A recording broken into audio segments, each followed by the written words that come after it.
She said, "If you don't trust me, hanging out with my ex every weekend, maybe we shouldn't be together." I replied, "You're absolutely right." Then I accepted the job transfer to London I'd been declining for her.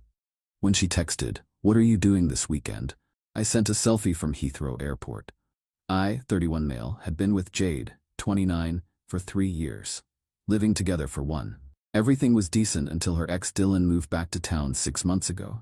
Suddenly, she had book club every Saturday, except book club was just her and Dylan at his apartment catching up and maintaining a friendship. When I expressed discomfort, she hit me with the classic, "He's just a friend now. We dated for like 2 months 5 years ago. You're being insecure. Fine, whatever." I tried to be the cool boyfriend. Then book club became Saturday and Sunday brunch.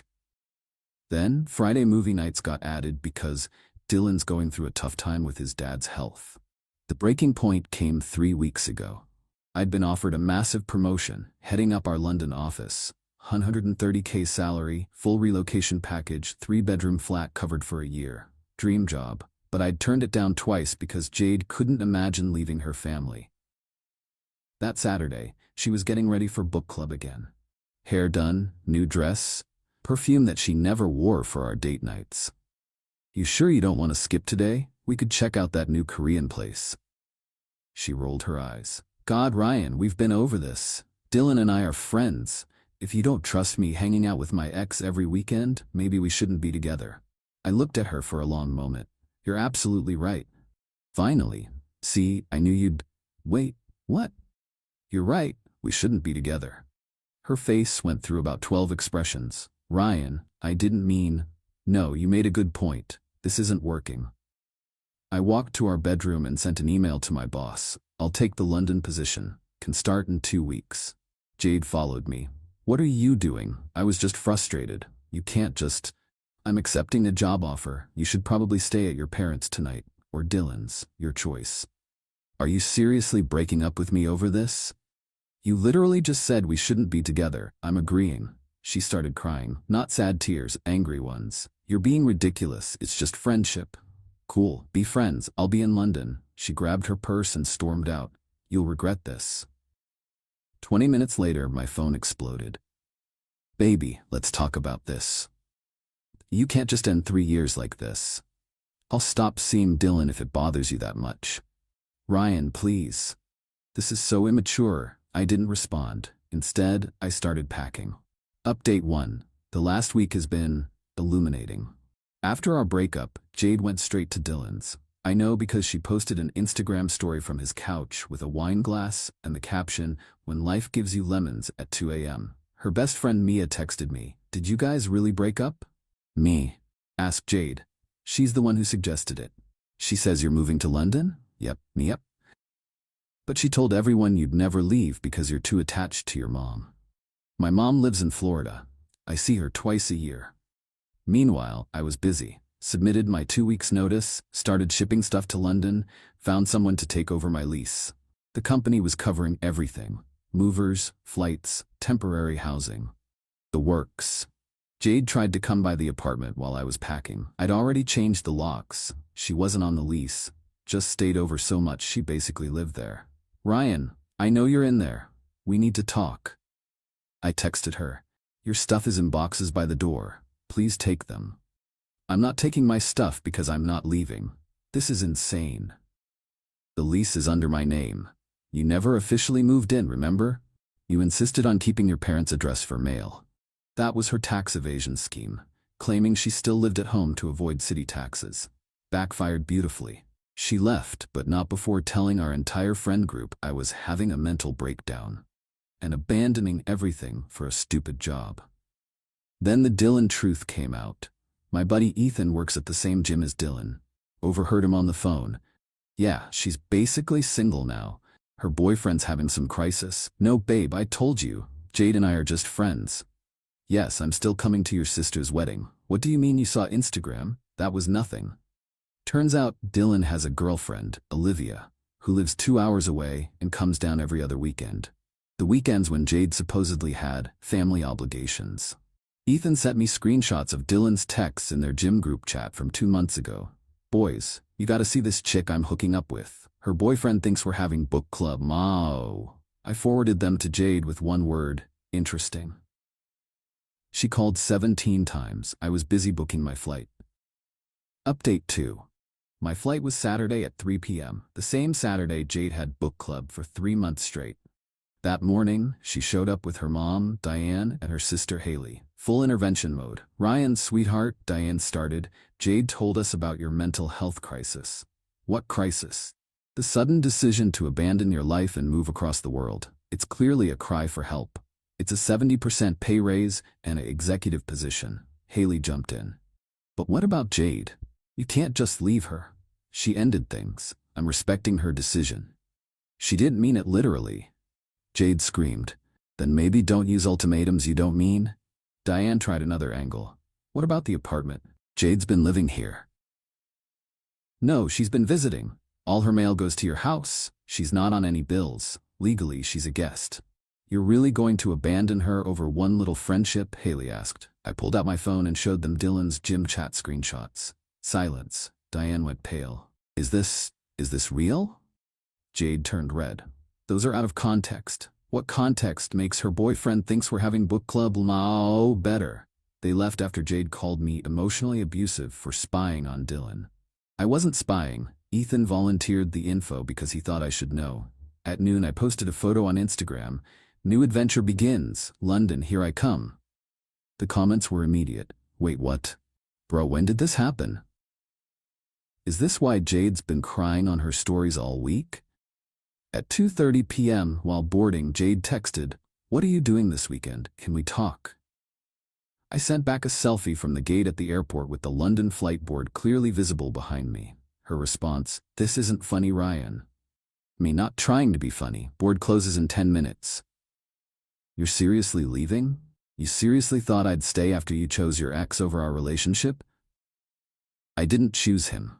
Every weekend for 3 months says otherwise. I'm coming to the airport. I'm already through security. Bye, Jade. Then I turned off my phone and enjoyed my flight. Update 3. Life in London is incredible. The flat they provided is insane. Exposed brick, view of the Thames, walking distance to the office. My new team is brilliant. I'm actually excited about work for the first time in years. But the drama didn't stop.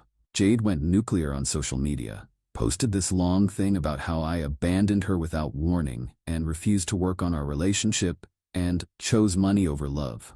The comments were brutal though. Didn't you basically dump him for Dylan? Girl, you posted stories from Dylan's place every weekend? Team Ryan Teverbihah. She deleted it within hours. Then came the truth bomb. Olivia, Dylan's actual girlfriend, found out everything. She reached out to me on Instagram. Hey, you don't know me, but I'm Dylan's girlfriend. Or was. I saw your ex's posts about you leaving for London. Dylan told me she was psycho and obsessed with him. I'm guessing that's not true? I sent her everything. The book club lies, the screenshots from the gym chat, the timeline of their meetups. She was devastated but grateful. Then she sent Emmy something. Screenshots of Dylan's texts to her. Jade's just lonely since her boyfriend works so much. She needs a friend. Yeah, she's pretty, but nothing compared to you, babe. Her boyfriend's kind of a loser anyway, probably makes like 40K doing IT or something. I made 75K, now I make 130K, but sure, Dylan, go off. Olivia dumped Dylan spectacularly. Posted all the screenshots on her Instagram story, tagged # cheater, liar, book club my ass. Dylan called me from 3 different numbers. Bro, you need to control your woman. She's destroying my life. Not my woman, not my problem. This is between me and Jade. You had no right. You had no right to bang my girlfriend every weekend, but here we are. We weren't. Dylan, I literally don't care anymore. I'm in London. Deal with your own mess. He tried to spin it as Jade seducing him. Jade tried to spin it as Dylan manipulating her. They deserved each other. Update 4. So Jade tried to play the ultimate card. She flew to London. Showed up at my office building. Security wouldn't let her in, God bless corporate security, so she waited outside for 4 hours until I came out for lunch. Ryan, we need to talk. How did you even? Mia follows your colleague on Instagram, saw the building in his story, stalker level expert. Jade, you can't be here. I flew 4,000 miles, the least you can do is have coffee with me. Against my better judgment, I agreed. 1 coffee. Public place. She looked rough, hair unwashed, no makeup, same sweatshirt she'd been wearing in her Instagram stories for a week. I made a mistake, she started. Which one? The ultimatum? The lying? Dylan? All of it. Ryan, I thought I could have both. I thought you'd always be there. Why would you think that? Because you always were. You never stood up to me, never called me out. You thought I was a doormat. She started crying. That's not. Jade, you told our friends I was too attached to my mom to leave. You lied about book club for months. You were sleeping with Dylan while I was turning down my dream job for you. We only slept together twice. Oh, just twice? My bad. That makes it fine then. I mean, it didn't mean anything. Neither did our relationship, apparently. She pulled out her phone. Look, I've changed. I blocked Dylan. I'm in therapy. I'm working on myself. Good for you, genuinely. But I've moved on. You've been here a month. You can't have moved on.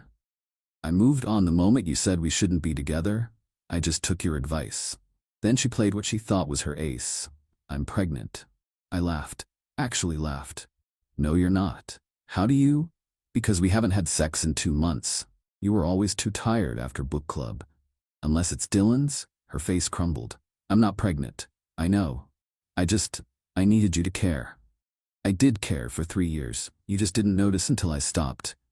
She flew back that night, but not before sending one last manipulative text. I'll wait for you, however long it takes. I blocked her. Update 5. Remember how I said Jade would wait? Yeah, that lasted about 2 weeks. She started dating someone new, Kieran, her CrossFit coach. Posted constantly about how the right person comes when you're working on yourself and sometimes your soulmate is at the gym all along. Mia sent me the tea. She's basically living at his place already, been like 3 weeks. Pattern's gonna pattern. But here's where it gets wild. Dylan reached out, on LinkedIn of all places.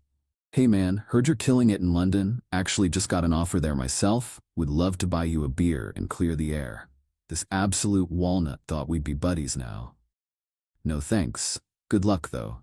Come on bro, water under the bridge, Jade meant nothing to me. That's exactly the problem, Dylan. He took the job anyway. Guess where his flat was? Same building as mine, because of course it was. I ran into him in the lobby my second week, with a girl, who wasn't Olivia, who looked about 19.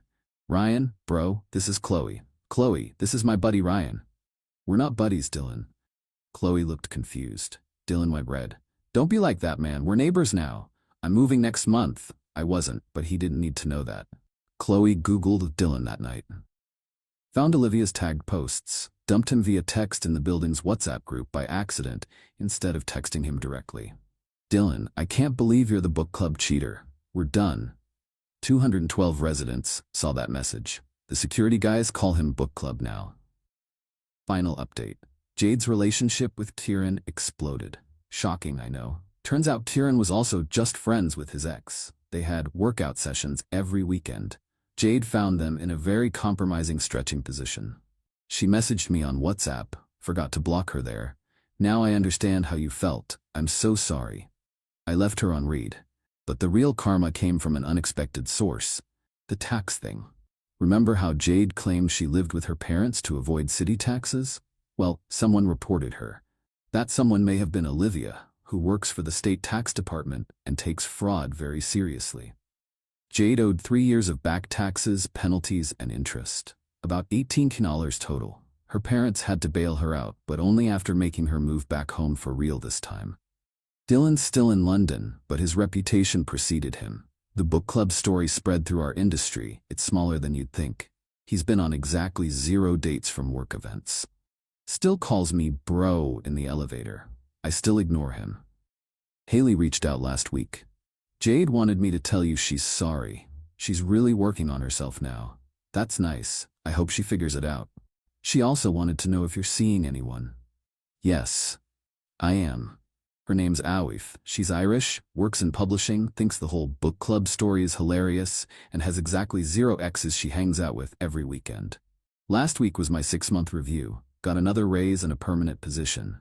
The company wants me here long term. I said yes immediately. Jade's last Instagram post was about growing through what you go through. And sometimes the best thing someone can do is leave so you can find yourself. The comments were turned off. To everyone who said I should have fought for the relationship, why? She literally told me we shouldn't be together if I couldn't handle her hanging with her ex every weekend. I just agreed with her assessment. To those saying I was too harsh, I turned down a life-changing opportunity twice for someone who was cheating on me every weekend while calling me insecure. I wasn't harsh enough. And to those asking if I regret leaving, I'm making almost double my old salary, living in an amazing city, dating someone who actually respects me, and Dylan has to see me thriving every single day in the building where everyone calls him book club. My only regret is not taking the job the first time it was offered. Oh, and Jade, since I know you still check my socials with fake accounts, Awife and I are planning a weekend trip to Paris. Don't worry though, it's not with her ex. She doesn't need book club to be happy. Cheers from London. Edit. Stop asking for Dylan's LinkedIn. Let's not do that. Edit 2. Yes, Olivia really works for the tax department. Yes, she really reported Jade. No, I didn't ask her to, but I'm not mad about it. Edit 3. To everyone saying this is fake because of the coincidence of Dylan being in the same building, it's corporate housing. The company has a deal with the building. There are 4 other people from my industry here. London's big, but professional circles are small.